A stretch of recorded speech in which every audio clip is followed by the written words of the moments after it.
अथ श्री बृहस्पतिवार व्रत कथा। बृहस्पति देव की कथा। भारतवर्ष में एक प्रतापी और दानी राजा राज्य करता था। वह नित्य गरीबों और ब्राह्मणों की सहायता करता था। यह बात उसकी रानी को अच्छी न लगती थी। वह न तो गरीबों को दान देती, न वह भगवान का पूजन करती थी। राजा को भी दान देने से मना करती थी। एक दिन राजा शिकार खेलने के लिए वन में गए हुए थे, तो रानी महल में अकेली थी। उसी समय बृहस्पति देव साधु वेश में राजा के महल में भिक्षा के लिए गए और भिक्षा मांगी। रानी ने भिक्षा देने से इनकार किया और कहा, हे साधु महाराज, मैं तो दान पुण्य से तंग आ गई हूँ। मेरा पति सारा दिन लुटाते रहते हैं। मेरी इच्छा है कि हमारा सारा दिन नष्ट हो जाए, फिर न रहेगा बांस और ना बजेगी बांसुरी।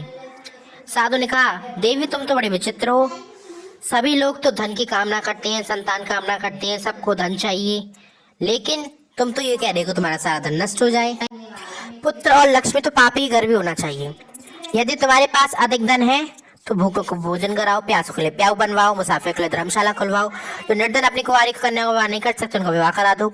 ऐसे में और काम है जिनसे करने तुम्हारा यश और परलोक में फैलेगा। परंतु रानी पर उपदेश का कोई प्रभाव न पड़ा। वो बोली, महाराज आप मुझे कुछ न समझाएं, मैं ऐसा धन नहीं चाहती जो हर जगह बांटती फिरूं। साधु ने उत्तर दिया, यदि तुम्हारी ऐसी इच्छा है तो तथास्तु, तुम ऐसा करना, बृहस्पतिवार को घर लीप कर पीली मिट्टी से अपने सिर धोकर स्नान करना, भट्टी चढ़ाकर कपड़े धोना। ऐसा करने से सारा धन नष्ट हो जाएगा। इतना कहकर वह साधु महाराज वहां से आलोप हो गए। साधु के कहे अनुसार बातों को पूरा करते हुए रानी को केवल 3 ही बृहस्पति बीते थे और उसका समस्त धन संपत्ति नष्ट हो गई। भोजन के लिए भी राजा का परिवार तरसने लगा। तब एक दिन राजा ने रानी से कहा कि हे रानी, तुम यहीं रहो, मैं दूसरे देश जाता हूँ, क्योंकि यहाँ पर सभी लोग मुझे जानते हैं, इसलिए मैं कोई छोटा कार्य नहीं कर सकता। ऐसा कहकर राजा परदेश चला गया। वहां वह जाकर जंगल से लकड़ी काट कर आता और शहर में बेचता। इस तरह अपना जीवन व्यतीत करने लगा। इधर राजा के परदेश जाते ही रानी और दासी दुखी रहने लगी। एक बार जब रानी और दासी को 7 दिन तक बिना भोजन के रहना पड़ा, तो रानी ने अपनी दासी से कहा, हे दासी, पास ही के नगर में मेरी बहन रहती है, वह बड़ी धनवान है, तो उसके पास जा और कुछ ले आ, ताकि थोड़ी बहुत गुजर बसर हो जाए। दासी रानी की बहन के पास गई। उस दिन गुरुवार था। रानी की बहन उस समय बृहस्पतिवार व्रत की कथा सुन रही थी। दासी ने रानी की बहन को अपनी रानी का संदेश दिया, लेकिन रानी की बड़ी बहन ने कोई उत्तर नहीं दिया। जब दासी को रानी की बहन से कोई उत्तर नहीं मिला तो वह दुखी हो गई। उसे क्रोध आया। दासी ने वापस आकर रानी को सारी बात बता दी। सुनकर रानी ने अपने भाग्य को कोसा। उधर रानी की बहन ने सोचा कि मेरी बहन की दासी आ गई थी, परंतु मैं इससे कुछ नहीं बोली। इसे बहुत दुखी हुई। कथा सुनकर पूजा समाप्त करके वह अपनी बहन के घर गई और कहने लगी, हे बहन, मैं बृहस्पतिवार का व्रत कर रही थी, तुम्हारी दासी मेरे घर आई थी, परंतु जब तक कथा होती है तब तक न तो उठते हैं नहीं बोलते हैं, इसलिए मैं नहीं बोली। कहो दासी क्यों गई थी? रानी बोली, बहन तुमसे क्या छुपाओ, हमारे घर में खाने तक का अनाज नहीं है। ऐसा कहते कहते रानी की आंखें भर आई। उसने दासी समेत पिछले 7 दिनों से भूखे रहने तक की बात बता दी, अपनी बहन को विस्तार पूर्वक सुनाया। रानी की बहन बोली, देखो बहन, भगवान बृहस्पति देव सबकी मनोकामना पूर्ण करते हैं, देखो शायद तुम्हारे घर में अनाज रखा होगा। पहले तो रानी को विश्वास नहीं हुआ, पर बहन के आग्रह करने पर उसने अपनी दासी को अंदर भेजा तो सचमुच अनाज से बना एक घड़ा मिल गया। यह देखकर रानी बड़ी हैरान हुई। दासी रानी से कहने लगे, हे रानी, जब हमको भोजन नहीं मिलता तो हम व्रत ही तो करते हैं, इसलिए क्यों न इससे व्रत और कथा की विधि पूछ ली जाए ताकि हम भी व्रत कर सके। तब रानी ने अपनी बहन से बृहस्पतिवार व्रत के बारे में पूछा। उसकी बहन ने बताया, बृहस्पतिवार के व्रत में चने की दाल मुनक्का से भगवान विष्णु के केले की जड़ में पूजन करें, दीपक जलाएं, व्रत कथा सुने, पीला भोजन करें, इससे बृहस्पति प्रसन्न होते हैं। व्रत और पूजन भी बताकर रानी की बहन अपने घर लौट आई। 7 दिन के बाद जब गुरुवार आया तो रानी और दासी ने व्रत रखा। घुड़साल में जाकर चना और गुड़ लेकर आई। फिर उसने केले की जड़ में भगवान विष्णु का पूजन किया। पीला भोजन कहाँ से है, इस बात को लेकर बहुत दुखी थी। चूंकि उन्होंने व्रत रखा था, इसलिए बृहस्पति देव उनसे प्रसन्न थे, इसलिए वे एक साधारण व्यक्ति के रूप में 2 थाला में सुंदर पीला भोजन लेकर दासी को दे गई। भोजन पाकर दासी प्रसन्न हुई और फिर रानी के साथ मिलकर भोजन ग्रहण किया। उसके बाद वे सभी गुरुवार को व्रत और पूजन करने लगी। बृहस्पतिवार भगवान की कृपा से उनके पास फिर से धन संपत्ति आ गई, परंतु रानी फिर से ही तरह आलस करने लगी। तब दासी बोले, देखो रानी, तुमने पहले भी इस तरह आलस्य किया था, तुमने धन रखने में कष्ट होता है, इस कारण सभी धन नष्ट हो गया था, और जब भगवान विष्णु की कृपा से धन मिलाया तो तुम आलस्य क्या है। रानी को समझाते दासी बोली कि बड़ी मुसीबतों के बाद हमने धन पाया है, इसलिए हमें दान पुण्य करना चाहिए, भूखे मनुष्य को भोजन करना चाहिए, धन को शुभ कार्य में खर्च करना चाहिए, जिससे तुम्हारे कुल का यश बढ़ेगा, स्वर्ग की प्राप्ति होगी, पति प्रसन्न होंगे। दासी भी मानकर रानी ने अपना शुभ धन कार्यों में खर्च करने लगी, जिससे पूरे नगर में उसका यश फैलने लगा।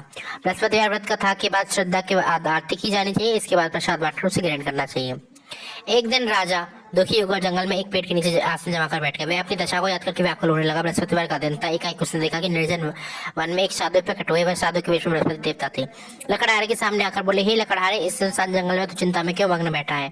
लकड़हारे दोनों हाथ जोड़कर प्रणाम किया। उत्तर दिया, महात्मा जी, आप सबको जानते हैं, मैं क्या कहूँ। ये कहकर रोने लगा। साधु को अपनी आत्मकथा सुनाई। महात्मा जी ने कहा, तुम्हारी स्त्री ने बृहस्पति के दिन बृहस्पति भगवान का अनादर किया था, जिसके कारण रोज होकर उन्होंने तुम्हें यह दशा कर दी है। अपनी चिंता को दूर करने के लिए मेरे साथ चलो और सभी कष्ट दूर हो जाएंगे। भगवान पहले से अधिक संपत्ति देंगे।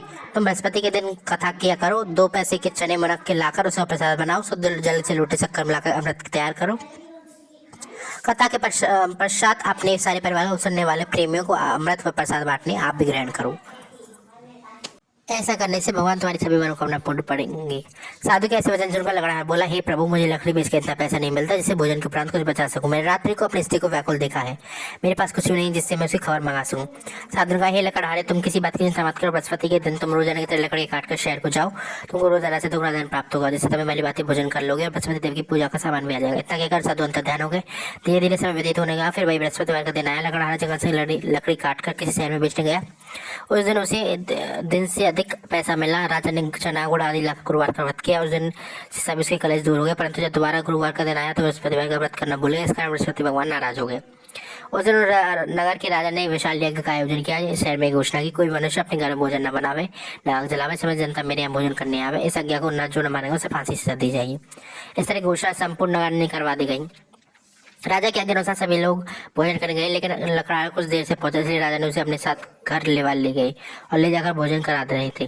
तो रानी की दृष्टि उस खोटी पर पड़ी जिसमें उसका हार लटका हुआ था। वह वहां पर दिखाई नहीं दिया। राजा ने निश्चय किया कि मेरा हार इसी मनुष्य ने चुरा लिया है।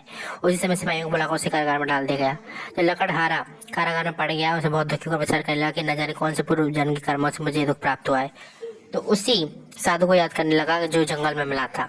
उसी समय तत्काल बृहस्पति साधु के रूप में प्रकट हुए। उसकी दशा को देखकर कहने लगे, अरे मूर्ख, तूने बृहस्पति देव की कथा नहीं करी, इस कारण तुझे दुख प्राप्त हुआ है। अब चिंता मत कर, बृहस्पति के दिन कारागार के दरवाजे पर 4 पैसे पड़े मिलेंगे, उनसे बृहस्पति देव की पूजा करना, कष्ट दूर हो जाएंगे। बृहस्पति देव के दिन 4 पैसे मिले। लकड़हारे ने कथा कही। उसी रात्रि को बृहस्पति देव ने नगर के राजा को सपने दिया, हे राजा, जिसने आदि कारागार को बंद कर रखा है वह निर्दोष है, वह राजा है, उसे छोड़ देना। रानी का हार उसी कोठी पर लटका है, अगर तो ऐसा नहीं करेगा तो मैं राज्य नष्ट कर दूंगा। इस रात्रि के सपनों को देखकर राजा प्रातःकाल उठा, खोटी पर हार देखकर लकड़हारे को बुलाकर क्षमा मांगी और लकड़हारे को सुंदर वस्त्र आभूषण देकर विदा किया। बृहस्पतिवार के अनुसार लकड़हारा अपने नगर को चला दिया। राजा ने अपने नगर में निकट पहुंचा तो उसने बड़ा आश्चर्य हुआ। नगर पहले से अधिक बाग, तालाब, कुएं, बहुत सी धर्मशाला, मंदिर आदि बन गई थी। राजा ने पूछा, किसका बाग, धर्मशाला? तब नगर के सब लोग कहने लगे, ये सब रानी और बांदी के हैं। तो राजा को आश्चर्य गुस्सा भी आया। जब रानी ने खबर सुनी कि राजा आ रहे हैं तो उन्होंने बांदी से कहा, हे दासी, देख राजा हमको कितनी बुरी हालत में छोड़ गए थे, हमारी ऐसी हालत देख कर वह लौट न जाए, इसलिए तो दरवाजे पर खड़ी हो जा।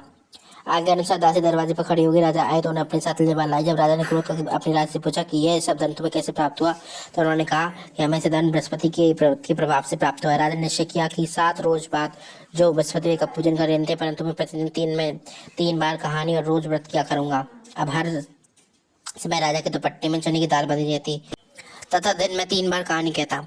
एक रोज रात ने विचार किया, चलो अपनी बहन के यहाँ हो। हमें इस तरह निश्चय कर घोड़े पर सवार हो गया अपनी बहन के यहाँ चला गया। मार्ग में उसने देखा कुछ आदमी एक मुर्दे के ले जा रहे थे और रोक कर राजा से कहना, अरे भाई, मेरी बृहस्पति की कथा सुन लो। वो बोले, हमारा तो आदमी मर गया, इसको अपनी कथाएं पढ़े। परंतु कुछ आदमी बोले, अच्छा कहो, हम तुम्हारी कथा सुनेंगे। राजा ने दाल निकाली और सब आधी हुई थी कि मुर्दा हिलने लगा और जब कथा समाप्त हुई तो राम कह के मनुष्य खड़ा होकर चल गया। आगे मार्ग में से किसान के खेत में हल चलाता मिला। राजा ने कहा उसे, अरे भैया, तुम्हें बृहस्पति की कथा सुन लो। किसान बोला, जब तक मैं तेरी कथा सुनूंगा तब तक 4 अरिया जोत लूंगा, चाहे अपनी कथा किसी और को सुनाना। इस तरह राजा के आगे चलते ही राजा की हटते ही बैल पछाड़ खाकर गिर गई और किसान के पेट में जोर से दर्द होने लगा। उस समय उसकी माँ रोटी लेकर आई। उसने जब देखा तो पुत्र से हाल पूछा। बेटे ने सब हाल बता दिया। तो बुढ़िया दौड़े दौड़े उस घुड़सवार के पास गई, बोली कि मैं तेरी कथा सुनेंगी, मेरे खेत पर चलकर कहना। राजा ने बुढ़िया के खेत पर जाके कथा कही, जिसके सुनते ही वह बैल खड़े हो गए। किसान का पेट दर्द बंद हो गया।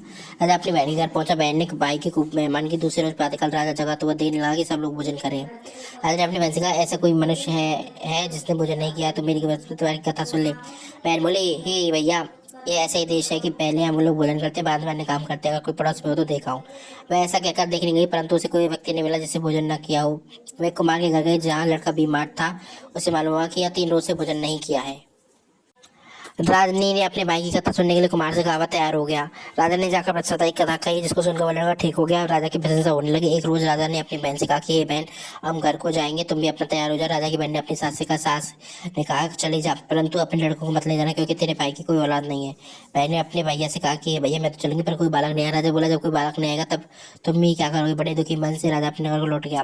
राजा अपनी रानी से कहा, हम निर्वंशी है, हमारा मुंह देखने का धर्म नहीं है और कुछ लोग भोजन आदि नहीं किया। रानी बोली, हे प्रभु, बृहस्पति देव ने हमें सब कुछ दिया है वह औलाद भी देंगे। उसी रात को बृहस्पति देव ने राजा के स्वप्न में आकर कहा, हे राजा उठ, सभी सोच त्याग दे, तेरी रानी गर्भ से है। राजा की यह बात सुनकर बड़ी खुशी हुई। 9वें महीने में उसके गर्भ से एक सुंदर पुत्र का पैदा हुआ।